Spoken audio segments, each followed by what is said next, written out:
मिथिलांचलक गर्व Janaki FM 106 megahertz.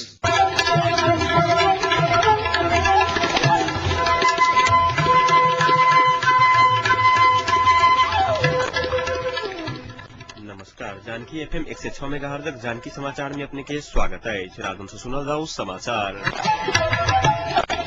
एक नुका मुख्य समाचार।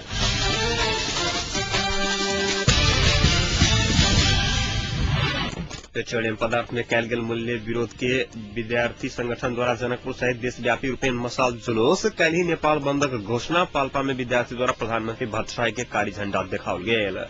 जनकपुर उद्योग वाणिज्य संघ द्वारा कैल गेल बंदक कारणे जनकपुरक व्यापारिक प्रतिष्ठान पूर्ण रूपेण बंद। लोड शेडिंग के विरोध में जलेश्वर में अनिश्चितकालीन आम हड़तालक घोषणा। बढ़ाओल गेल समय में सेहो संविधान कोनो हालत में नहीं बन सकत। माओवादी सचिव गजुरेला दावा। इराक में बम विस्फोट, कम से कम 10 गोटे की मृत्यु, 30 से अधिक व्यक्ति घायल।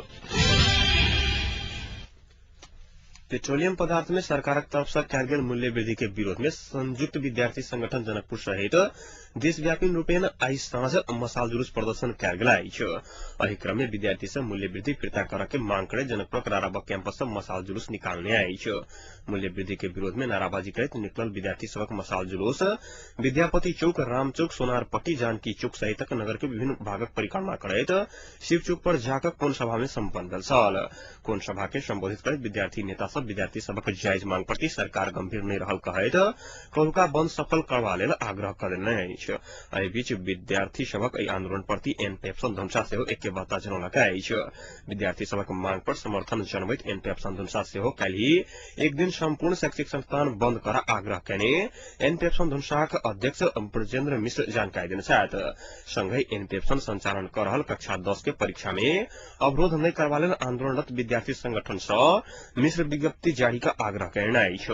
एहि बीच प्रमुख राजनीतिक दल निकट 8 विद्यार्थी संगठन पेट्रोलियम पदार्थ में कैल गेल मूल्य वृद्धि फिरता नहीं होबा धरि सरकार संग कोनो वार्ता नहीं करय के घोषणा कयने अछि।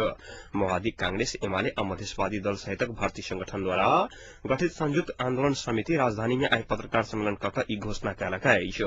पत्रकार सम्मेलन के कलुका नेपाल बंद सफल कऽ देबाक आग्रह करैत प्रेस, विवाह, पर्यटक, एम्बुलेंस सहित सवारी साधन के बंद के क्रम में कोनो अवरोध नहीं कयल जतक जानकारी देल गेल अछि। सरकार वार्ता के नाम पर छल करय के प्रयास कयने कहैत आब मूल्य वृद्धि फिरता नहीं होबा धरि सरकार संग कोनो वार्ता नहीं हेतैक हुनका सबक कहब छलनि। काल्हि धरि सरकार कोनो ठोस निकास नहीं देलक तऽ और कड़ा संघर्ष कार्यक्रम लाबऽ के ओ सब चेतावनी देलनि अछि।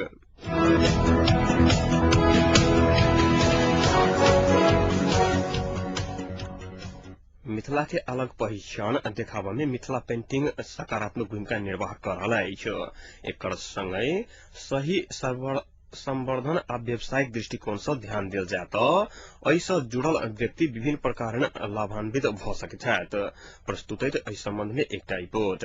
समुदाय में मानवीय सद्भाव वृद्धि करबा में सहयोगी मानल गेल मिथिला पेंटिंग अपन बाजार स्थापित करबा में धीरे धीरे सफलता प्राप्त कर रहल अछि। जनकपुर नगरपालिका वार्ड नंबर 12 कुआ स्थित नारी विकास केन्द्रक संगहि निजी स्तर से मिथिला पेंटिंग के व्यावसायिक रूप देल जा रहल अछि। मूल रूप से तालीम प्राप्त गरीब, विपन्न आ एकल महिला की रचनात्मक सहयोग से मिथिला पेंटिंग के व्यावसायिक रूप देवा में पैघ योगदान पहुंचल नारी विकास केन्द्र जनकपुरक प्रोजेक्ट मैनेजर संतोष मिश्र बतौलन है। संस्था में जतेक भी वुमेन काम कर रहे हुनकरे सबकी संस्था बने मेंबरे हुए सब सके तो वही हिसाब से सब आर्जन ओतेक नहीं भक इकोनॉमिकल हिसाब से आर्जन ओतेक नहीं भक वो सब सेंटिमेंटल तरीका से केहू संस्था के बचा के रखने सके। अभी 1-1.5 साल से सपोर्ट हिनका से मिल रहा है कि एक विकास मिल जाएगा तो उतेक अभी जते होबा के चाहे अब तो दिमाग उतेक नहीं गल, लेकिन किस विकास के रास्ता में संस्था चलल है। पहले से कुछ इनकम बढ़ल है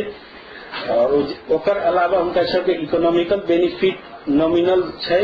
जेकर अलावा उनका सबके दोसर बेनिफिट मिल रहा है कि सबसे बड़ा चीज नेम और फेम इनका सबके अपन सबसे ज्यादा मिल रहा है। जेना नारी विकास में काम करते छु तहत कार्यरत महिला सब लोप भ रहल डोली प्रथा, विभिन्न वनस्पति की सुरक्षा करक उपाय, धान रोपक दृश्य, होरी के दृश्य सहित अन्य सांस्कृतिक, धार्मिक तथा सामाजिक महत्व के विषय में मिथिला कला के माध्यम से उतारा में दिन भर व्यस्त रहैत छथि। विगत में करीब 89 महिला कार्यरत यही केंद्र में किछ व्यवस्थापकीय कमजोरी के कारण एखन मात्र 41टा महिला कार्यरत छथि। एही केंद्र से निर्माण कयल गेल मिथिला पेंटिंग के बाजारीकरण करबा में मुख्य रूप से व्यवस्थापकीय पक्ष की सुधार करब मुख्य चुनौती रहल उल्लेख करैत मैनेजर मिश्र बतौलनि जे विगत में किछ खराब अवस्था से गुजरि रहल ई केंद्र एखन एकर अवस्था में किछ सुधार आयल अछि। रिपोजिशन करे के लेल एकर मैनेजमेंट सिस्टम के कम्प्लीटली चेंज करना जे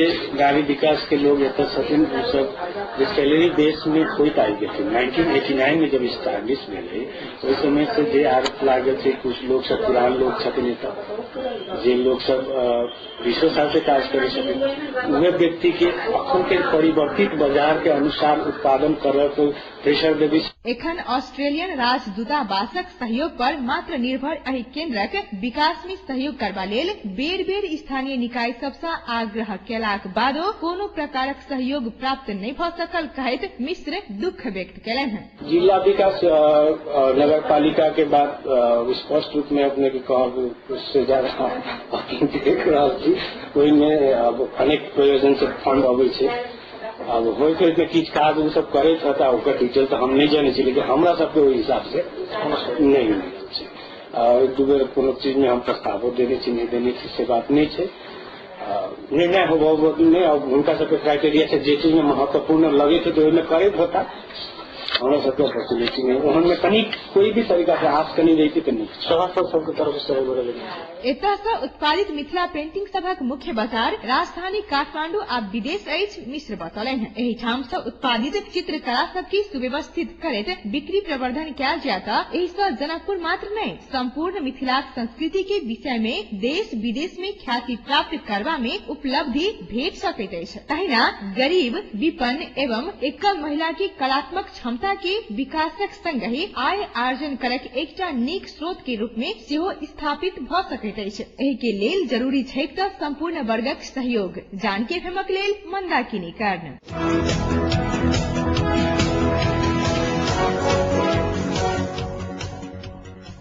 पेट्रोलियम पदार्थक मोल वृद्धि के विरोध में पाल्पा के विद्यार्थी सब प्रधानमंत्री डॉक्टर बाबूराम भट्टराई के तानसेन में कारी झंडा देखौलक अछि।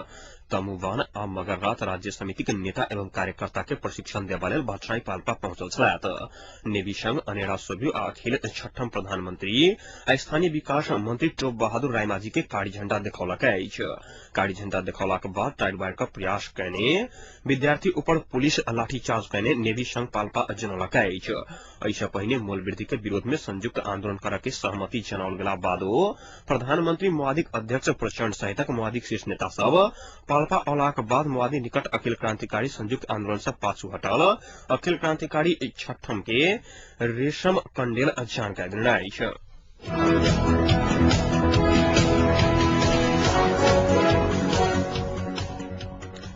जनकपुर उद्योग वाणिज्य संघक आह्वान में कयल गेल बाजार बंदक कारणे आई जनकपुरक व्यापारिक प्रतिष्ठान पूर्णरूपेण ठप रहल। महतरीक बर्दिवास में आंतरिक राजस्व कार्यालय के सेवा केंद्र स्थापना करय के निर्णय तत्काल के लेल स्थगित करय के निर्णय कयने सरकारक कार्यालय स्थापना करय के ठगी कयने कहैत वाणिज्य संघ आई जनकपुर बाजार बंदक आह्वान कयने छल। बंदक कारणे जनकपुरक दोकान कल कारखाना उद्योग पूर्णरूपेण ठप रहल अछि। एहि बीच जनकपुर उद्योग वाणिज्य संघ संघर्षक कार्यक्रम तय करबा लेल नागरिक सरोकार संघर्ष समिति गठन कयलक अछि। संघक अध्यक्ष श्याम प्रसाद शाहक संयोजकत्व में गठित समिति उप संयोजक में विजय शाह, जितेंद्र शाह, विनोद शाह, मनोज चौधरी रहल छथि। तहिना समितिक कार्यकारिणी में शिवशंकर शाह हीरा आ समितिक सह संयोजक में संपूर्ण सम्मानपूर्ण युवा क्लब आ राजनीतिक दल के चयन कयल गेल महासचिव ललित शाह जानकारी देने छथि। शाह के अनुसार एखन समितिक बैसार संघर्षक कार्यक्रम तय के लेल जारी रहल अछि। एम्हर लोड शेडिंग के विरोध में मोहतरीक जलेश्वर में कयल गेल अनिश्चितकालीन आम हड़तालक कारणे जलेश्वर के जनजीवन आई सेहो प्रभावित रहल। बंदक कारणे जलेश्वर के शैक्षिक संस्थान, यातायात, व्यापारिक प्रतिष्ठान आयो संचालन होबन नहीं सकल। लोड शेडिंग में कटौती, पेट्रोलियम पदार्थ की मूल्य वृद्धि फिरता और सदन मुकाम जलेश्वर में आंतरिक राजस्व कार्यालय के सेवा केंद्र स्थापना करय के मांग करैत जलेश्वर संघर्ष समिति अनिश्चितकालीन आम हड़तालक घोषणा कयने अछि।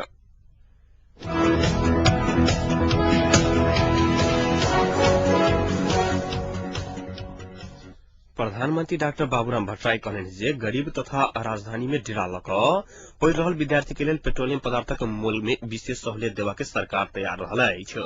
राष्ट्रीय वाणिज्य बैंकक 47 वर्ष के वार्षिक उत्सव के अवसर पर राजधानी में आयोजित कार्यक्रम के संबोधित करैत भट्टराई कहलेन जे एहि के लेल गृह कार्य चलि रहल छैक।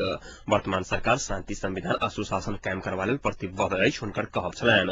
सरकार युवा जनशक्ति के विदेश पलायन रोकबा लेल सेहो प्रयासरत रहल भट्टराई के कहब छलैन।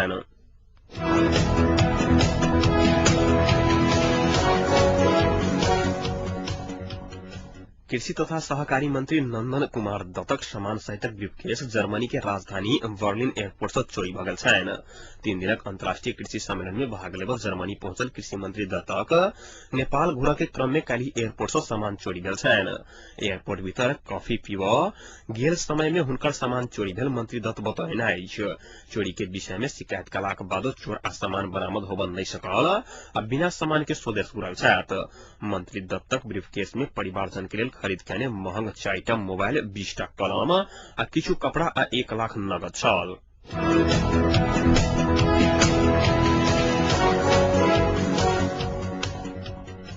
ऊर्जा मंत्री पुष्ट बहादुर बोगटी कहलेन जे नेपाली कांग्रेस द्वारा संवैधानिक समिति में राखल गेल अड़ानक कारणे शांति प्रक्रिया संविधान निर्माण प्रभावित होबा के संभावना छैक। नुवाकोट में आई पत्रकार सब संग बातचीत करैत ओ कहलेन जे शांति प्रक्रिया संविधान निर्माणक लेल नया परिस्थिति अनुसार बढ़ब जरूरी छैक, मुदा नेपाली कांग्रेस पुरातत्ववादी सोच प्रस्तुत कर रहल अछि। राज्य पुनर्संरचना संबंध में आधिकारिक धारणा बाहर नहीं लाब सकल कांग्रेस बेर बेर के विमर्श में पुराने प्रशासनिक क्षेत्र आ उत्तर दक्षिण के अवधारणा लाइव रहल बोगटी खुलासा कयलनि।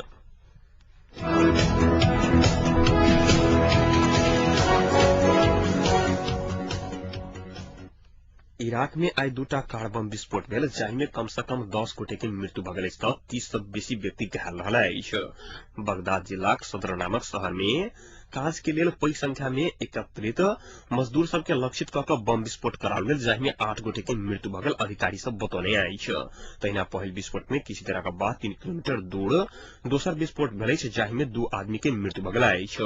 विगत महीना इराक से अमेरिकी सैनिक गेलाक बाद ओतऽ विस्फोट के संख्या में वृद्धि भेल अछि जाहि में कम से कम 170 गोटे के मृत्यु भ गेल अछि।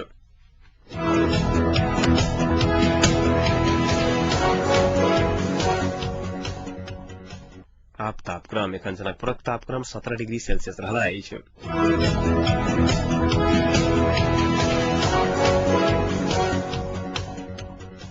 प्रमुख समाचार अंत में एक बेर फेर सँ।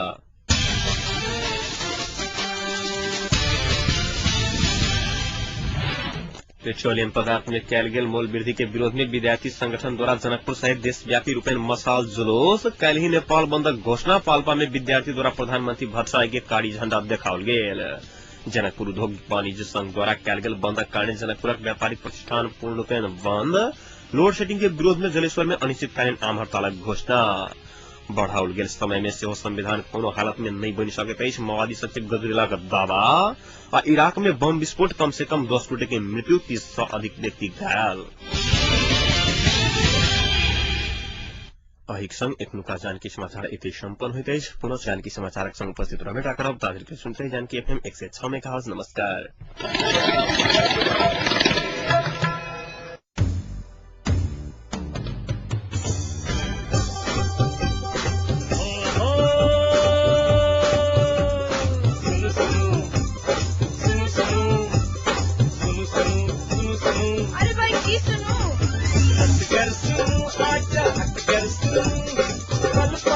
खबर घर बैसल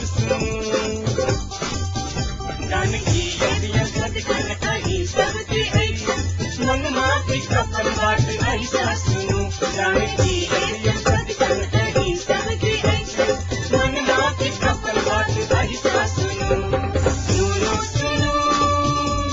विकलांग गर्भ जानकी एफएम 106 मेगाहर्ट्ज।